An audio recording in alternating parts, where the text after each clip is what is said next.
First of all, it's on so many of the front pages today. This is the Mail. Billions in budget still won't cure NHS, admits Streeting. Despite the billions of pounds about to be allocated in tomorrow's budget, Health Secretary Wes Streeting admits this still won't cure what ails the NHS. This is what he had to say this morning.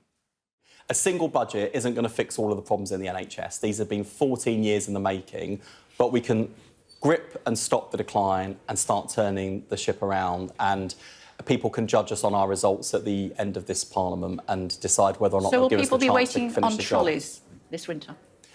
They are today, and they will be this winter, and I don't think that's acceptable. I'm going to work as hard as I can, and I'm working as hard as I can, as fast as I can, to stop that situation. So the question for you this morning is, does the NHS need more money? Will money be the solution that it needs? Should we spend even more to fix it? Or do you think that's simply just throwing good money after bad? Do tell me what you think on this one.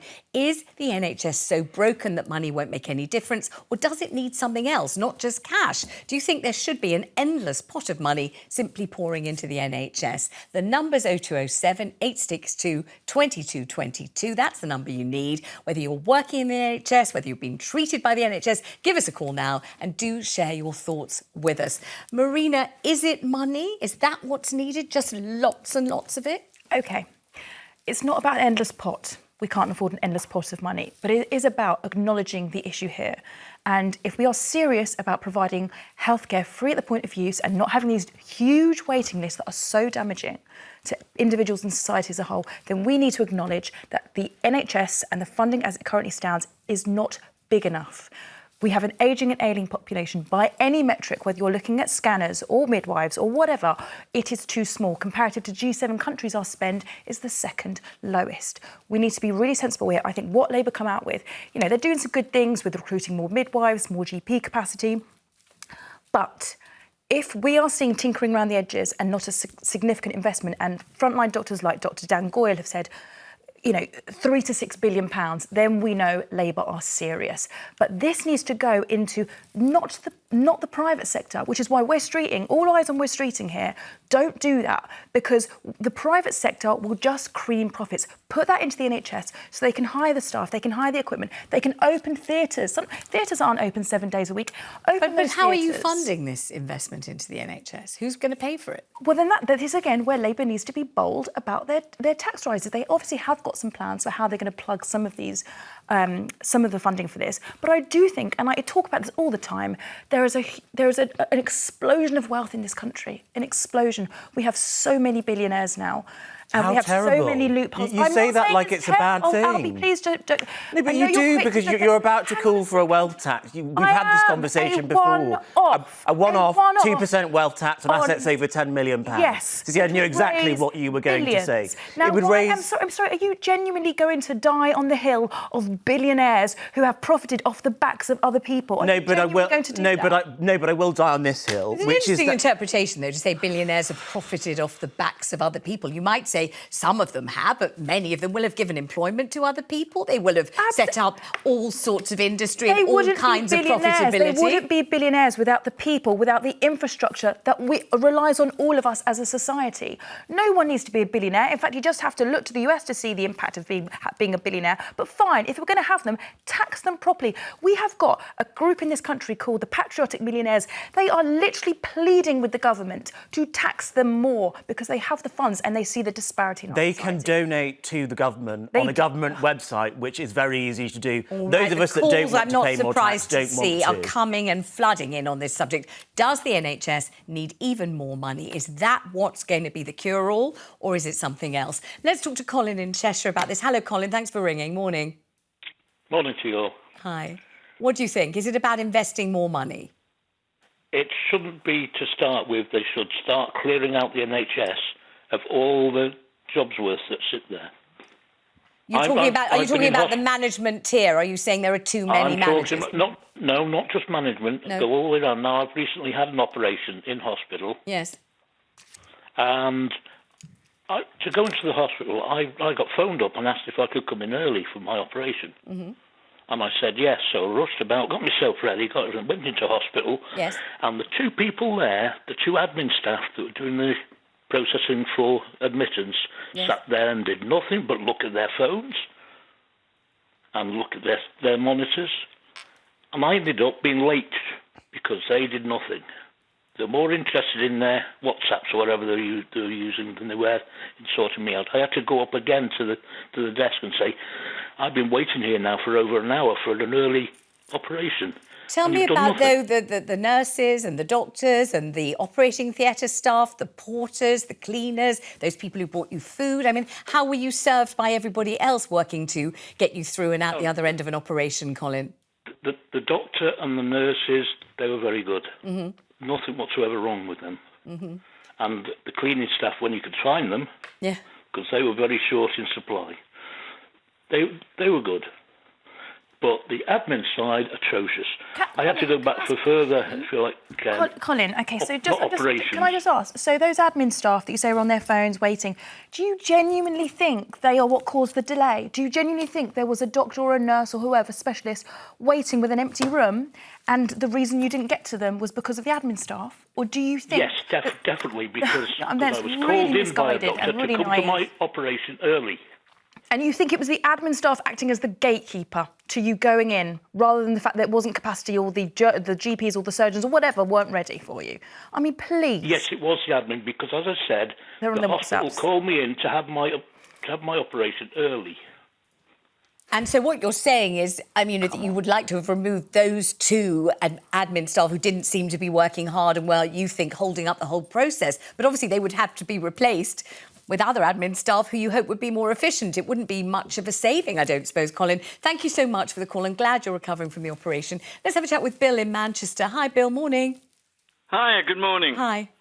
How about you? What do you think about more money pouring into the NHS? Is that what it means? Absolutely. I mean, if you go back to the boom babies of the Second World War, who also had boom babies in the 60s, so you had the men coming back from action, that there are now more older people than ever, so hence more money needed than ever.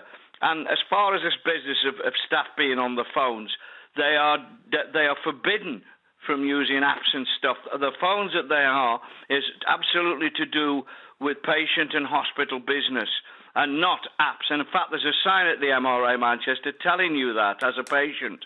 They're not playing around on the phones. Bill. But the boom babies and the money wasted on nuclear, which there is no defence whatsoever against nuclear. 2 or 3 bombs would take out the Northwest. 1 bomb would. All your services would be gone, your mobiles, your supermarkets, your fresh drinking water, gone. They don't need one to get through. So we need peace, we need negotiation, we need to get warring parties together, and there doesn't seem to be much of that going on at all. But certainly the massive amount that Starmer's allocated to nuclear and pleasing the Americans, he seems to be their favourite lapdog at the moment. So you think that should be funneled into the NHS. All right, Bill, thank you so much for that point of view. Let's go to Marina, who's in Kent. Hi, Marina. Is it money that the NHS needs? Hello, Vanessa. Hi. Hello, panel. Hi, I just wanted to say I'm a retired GP from Bromley. Brilliant. Just retired in June. I'd like to say that, no, it isn't money at all. It needs to be completely reorganised. Can you give us an example, Marina, as somebody with all those years of experience, how would you reorganise? What would be your first move? 34 years. Yes. So I've seen the NHS change through the years. I mean, the worst problem we've got is that trivia is blocking up the GP appointments from the bottom, and that's having an impact on people going to A&E. So the patient demand has really increased over the years, and something needs to be done about that. We need to be empowered to tell people that, you know, they shouldn't consult with those conditions. That's number one. Number two, the money is going to the wrong places, to all the middle management. And I really wish that the government would ask people like myself how to rearrange it rather than just pouring money in. God, it would be magnificent, wouldn't it, if experienced medical practitioners like yourself were dragooned in to draw up a plan, an action plan, particularly if it didn't cost bucket loads of money. That would be exactly what's needed. Marina, how excellent to hear from you. Thank you very much indeed. Do keep your calls coming in, because after the break, we're going to take more of them. On the billions about to be allocated in tomorrow's budget, Health Secretary Wes Streeting admits this still won't cure the NHS. So do you think we should spend even more money to fix it? 0207 862 2222. That's the number you need. Give us a call now and share your thoughts with us. Marion is on the line in North Ayrshire. Hi, Marion. Hello there, Vanessa. How are you this morning? Very well, and I hope you are too. Tell me, is money what the NHS needs primarily? It's two things. Yes, they need money, but they also now need to monitor very closely where that money is going. Right. Where do you think it should go, Marion? Where ought it to go? Well, it ought to go in somebody running or managing our health service as you would a private business. I don't mean charging people. I mean monitoring where that money is going and if it's been spent correctly.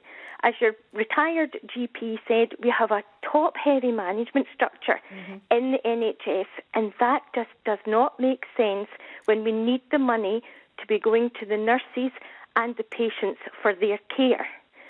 Having had 35 years' experience in the NHS in admin, over the years we've become so top-heavy with managers getting very good salaries, but where's the accountability that the department is not running properly? Marion, thank you for that. I mean, Albia, presumably there have been over the years increasing amounts of audit required so that departments can check whether there's wastage and whether the money is being used sensibly, responsibly, efficiently. Yes, but some might argue those audit processes are wasteful in themselves. I just want to challenge this idea that the NHS has somehow been underfunded. The definition of insanity is doing the same thing over and over again and expecting a different outcome. In 2010, the NHS budget was about £130 billion. In the 2024-2025 period, it's expected to be £192 billion. That is a 46% increase. Are we 46% sicker?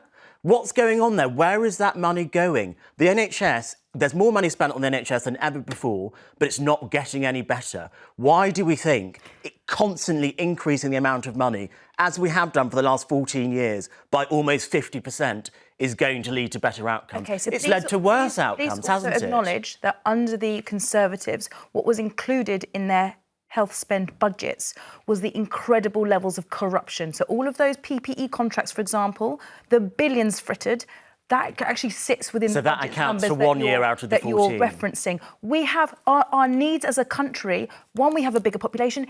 46%. Then there's inflation, and then there is the fact that we have an ageing and ailing population. Marina, do you just listen to that number? Do you want people to get the care? No, but Marina.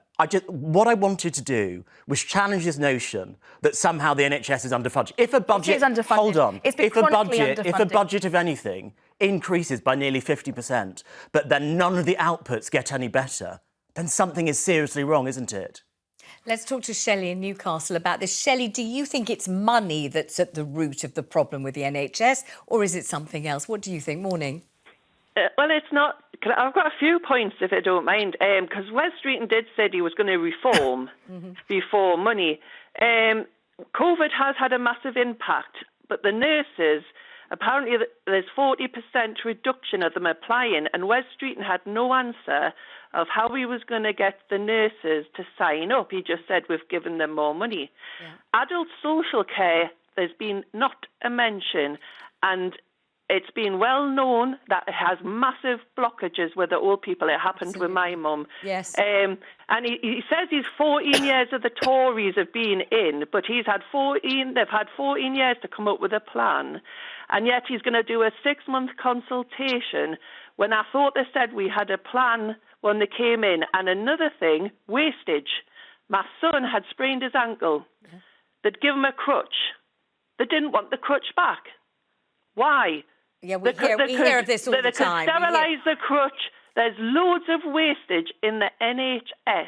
I think they say, Shelley, don't they say that to sterilise it, to collect it, to, repurpose it is so expensive, they'd rather you just kept it and put it into, the garbage can than take it back again. But I totally get what you mean. People are always saying that when they're sick, that they don't get to return any of the equipment to the NHS. I mean, I don't know whether you think, Albie, that the Labour Party should have had, as Shelley quite rightly says, a plan, the idea of a consultation. You can't really say the NHS is broken, as Wes Streeting has, and then say, and so we're going to commission an expensive, time-consuming consultation to find out why. Surely, I'm with Shelley on this 100%. They should know why by now, shouldn't they?